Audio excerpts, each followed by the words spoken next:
Oi, oi, pessoas lindas do meu canal, tudo bem com vocês?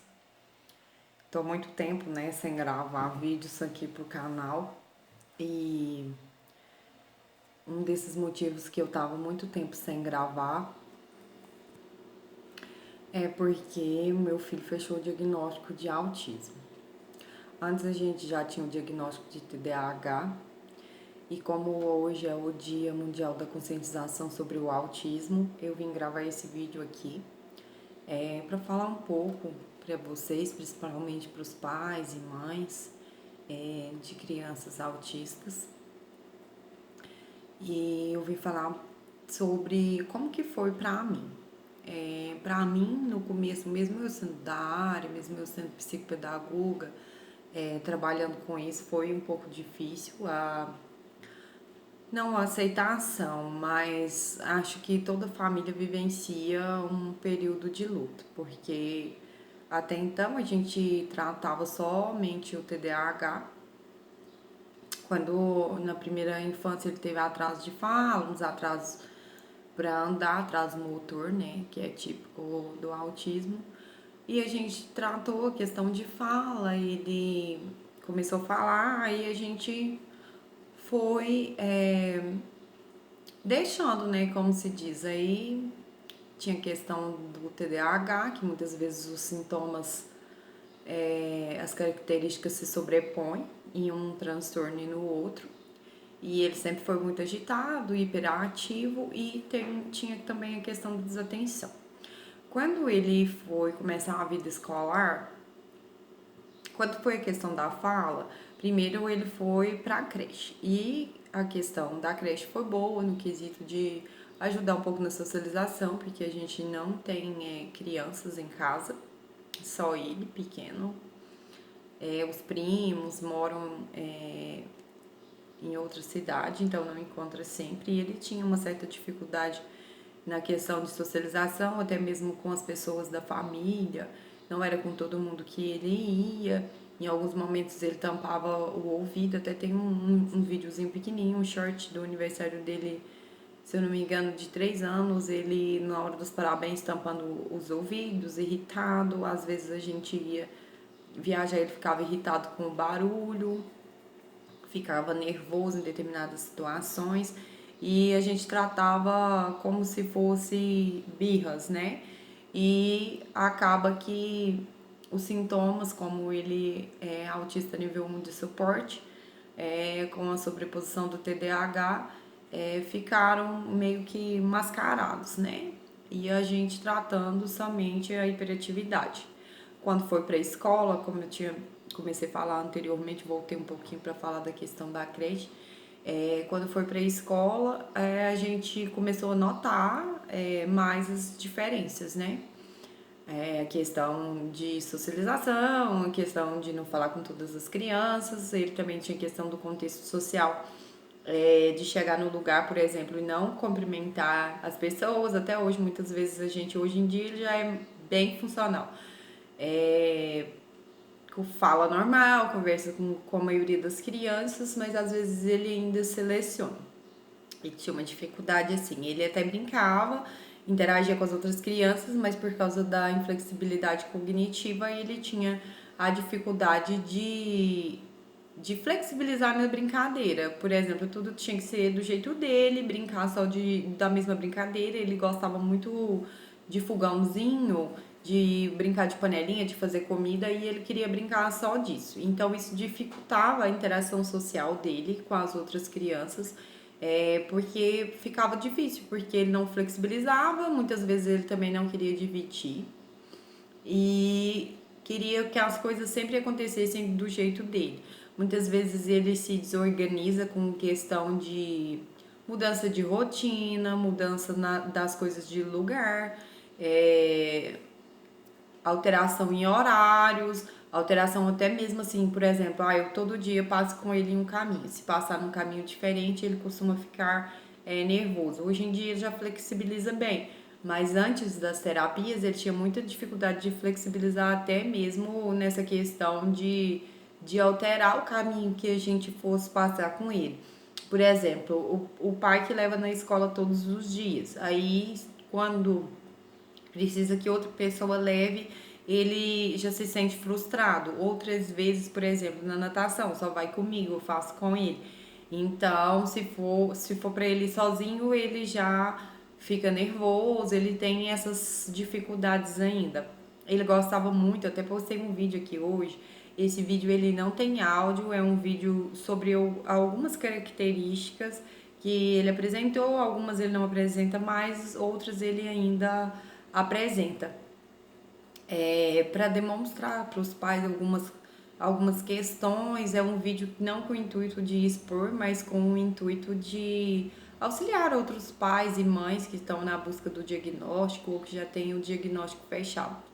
Lembrando, né, que nenhum autista é igual ao outro, que todos os autistas são diferentes, por isso que é um espectro, então é muito amplo e cada um apresenta uma característica, principalmente porque tem as comorbidades, né? Não existe nenhum autista igual ao outro. Algumas características são parecidas, mas cada um é único dentro do espectro.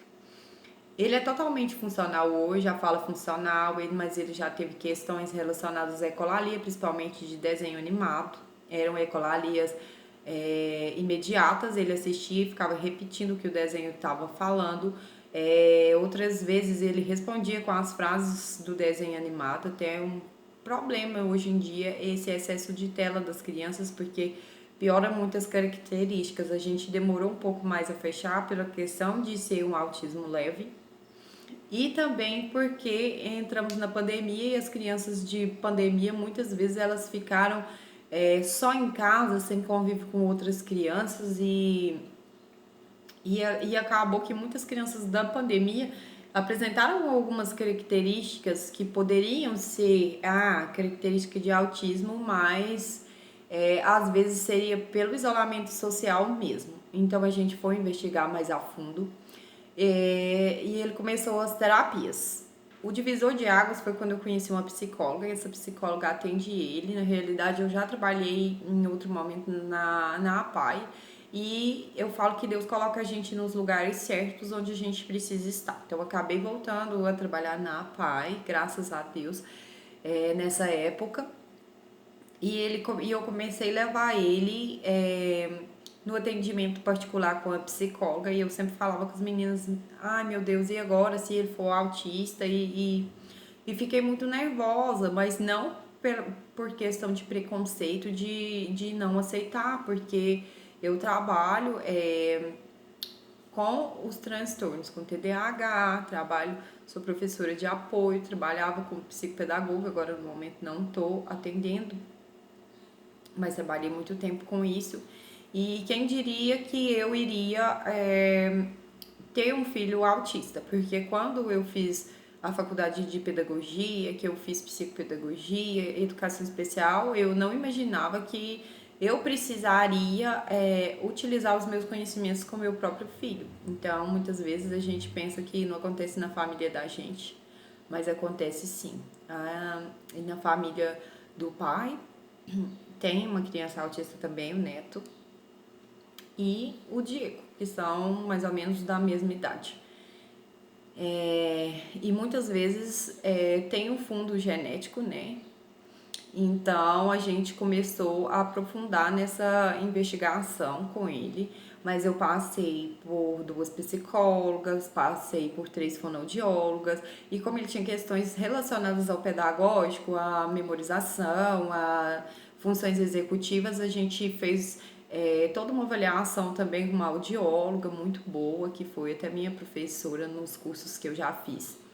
A gente fez essa avaliação para buscar descartar tudo e realmente, quando fechasse um diagnóstico, fosse fechado com segurança. Mas somando todas as características que ele tinha, essa questão do brincar, muitas vezes ele tendo muitos brinquedos, ele não queria brincar com os brinquedos dele, ele queria brincar com pedras, prendedores, sacolas, papéis de propaganda, e se você jogasse essas coisas fora, ele ficava muito nervoso. Quando ele era bem pequeno, até 3 anos e meio, ele tinha muitas crises que a gente via como birras, mas não eram crises. de rolar no chão, de bater a cabeça na parede, autoagressão. Ele se arranhava, batia a cabeça na parede, puxava o cabelo. E isso acontecia com bastante frequência e a gente lidava de uma forma errada. Quando fechou o diagnóstico, eu chorei, mas eu levantei a cabeça e uma amiga minha falou: Tati, você não tem tempo mais para chorar, você tem que correr atrás do prejuízo, como se diz, porque ele já estava com 4 para 5 anos. Então a gente precisava correr atrás, né, do que ele precisava fazer. Ele tem questões também sensoriais, ele não tem seletividade alimentar, mas ele tem assim com questões de rótulos de alimento. Por exemplo, suco, só serve um capo de uva. Até hoje ele toma leite não fórmula, ele não aceita outro leite. De tomar nos mesmos copos, nos mesmos pratos, ninguém poder usar as coisas dele. O lugar da mãe é o lugar da mãe, o lugar do pai é o lugar do pai. De mudar de carteira, de mudar de lugar, de mudar a brincadeira, de chegar nas sessões, nas terapias e querer sempre as mesmas coisas. Então, ele apresenta essas questões ainda.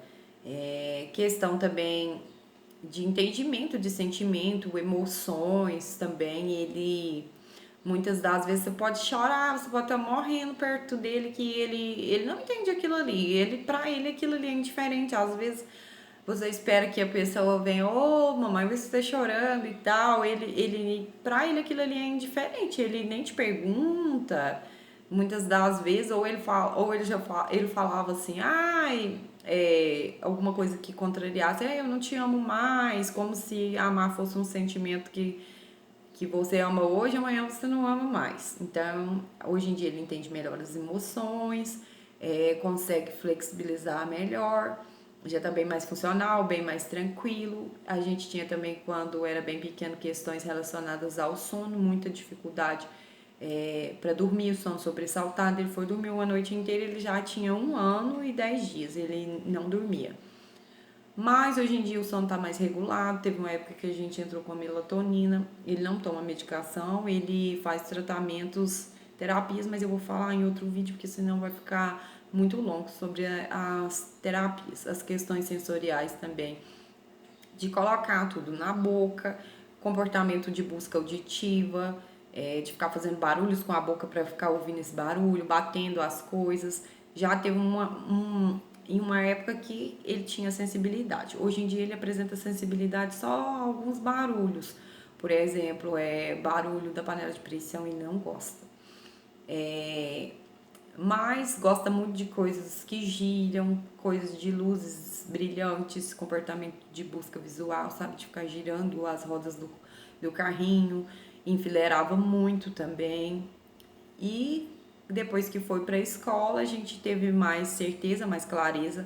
Passei com ele também em 2 neuros diferentes e em vários terapeutas, fono, psicóloga, audióloga, psicopedagoga, psicóloga, até que a gente chegou no diagnóstico, não é mesmo, ele tem TDAH e ele também é autista nível 1 de suporte. Mas os níveis variam, né?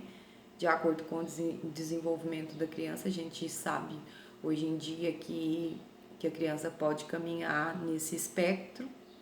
E hoje ele tá com 6 anos e tá super bem, graças a Deus, é o amor da minha vida. Então, eu vim falar pra vocês hoje sobre isso, porque eu nunca tinha falado aqui.